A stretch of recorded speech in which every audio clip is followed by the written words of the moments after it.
Hey guys, welcome back. Today we're looking at the TMNT Adventures Mondo Gecko by NECA Toys.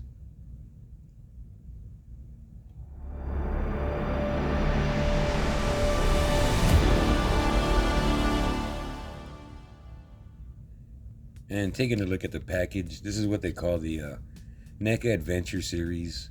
This guy in the leather head and even some previous releases. But yeah, like I said, looking at the box work, standard from a NECA. Got artwork on the side, both sides. Got what's coming up in the future, getting Jaguar and Dreadman. So yeah, looking forward to the Mighty Mutanimals being released. And as far as the back, like I said, the normal product placement, future releases, and everything you get from the standard packaging that comes with NECA. And as far as getting them out of the box, the first thing I can say is, wow, this is an amazing figure, an amazing look, sculpted, detailed figure. And this is somebody that's not the hugest Mondo Gecko fan. I needed one in my collection. And wow, just like I said, amazing. Taking a look at the front of this guy, you can see the artwork on the t-shirt, the cracked skull with the skull and bone skateboard. Got the spike knee pad, the skull knee pad. You can see the depth, the texture on his skin, the scales, some popping out with the black outlines.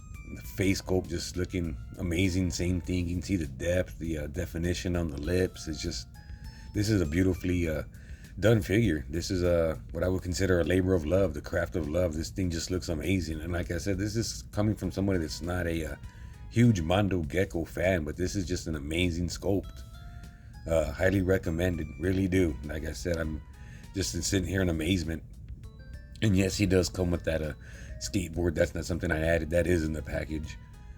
And as far as comparing them to the Lawson Turtles, which I'm pretty sure a lot of people will, looking forward to the comparisons on this guy. But looking as far as photography and the way they just looking out the package, these guys look really good together.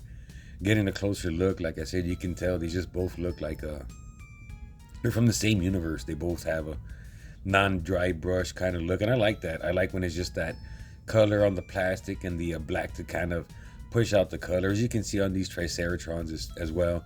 I don't mind the second color to give it that I guess you want to call it cell shading look, but I don't really, as far as some lines, either do the dry brush, that dry wash, whatever you want to call it, but don't do it on some and then do it on all, or you know what I mean. Like I said, the major one that I have not a problem with, but a Triceratons Zog would be a perfect example. That's a great figure, but he doesn't look like he belongs in any other figures in his series. So going back to Mondo here, normal articulation, you're gonna have the 90 out, back and forth. As you can see, my arms are a little bit stiff on this one, but normal to backing out.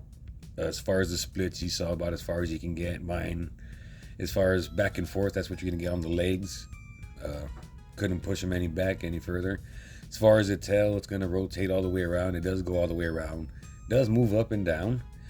And as far as swing, you got none at all. You'd have to turn it to swing it, but then you got the scales in a different position. And depending on how you're gonna have it looking on yourself, that can work. But this is what happens when I'm assuming they no longer have that ball joint in there, so it kind of hinders the movement, so to speak. And as far as looking at Mondo with his counterparts, his long lost brothers, depending on which stories you've read, yeah, this is a good looking trio right here. You got him with Donatello, who's from the Punk Disguise 4-pack, and then I have him here with the Michelangelo, who's with the Turtles in Disguise 4-pack, and these guys go great together. I like the scale, I like the height. I just think these guys look awesome.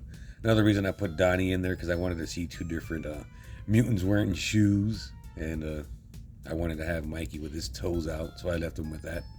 But anyways, coming as far as accessories out the package, you got these two hands that come on with him on the package. You got a guitar, microphone, fountain drink, and I want to assume that's Mondo as a child. As far as different hand poses, there you go, some different rock poses, open hands, closed hands. So, but yeah, I want to say, could be wrong, that could be the Mondo from, I want to say, that one episode of TMNT, how they're mutated and he was long lost and became a criminal or whatnot. But yeah, as far as accessories goes, pretty good amount in this package.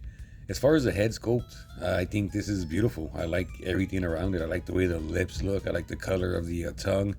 The braces definitely stand out. The hair, it just, I don't know. Like I said, I'm somebody that isn't even a huge Mondo Gecko fan. I just got him to fill a void in my shelf, and I'm really glad I did because he looks really good in comparison to the turtles that you got in the background right there.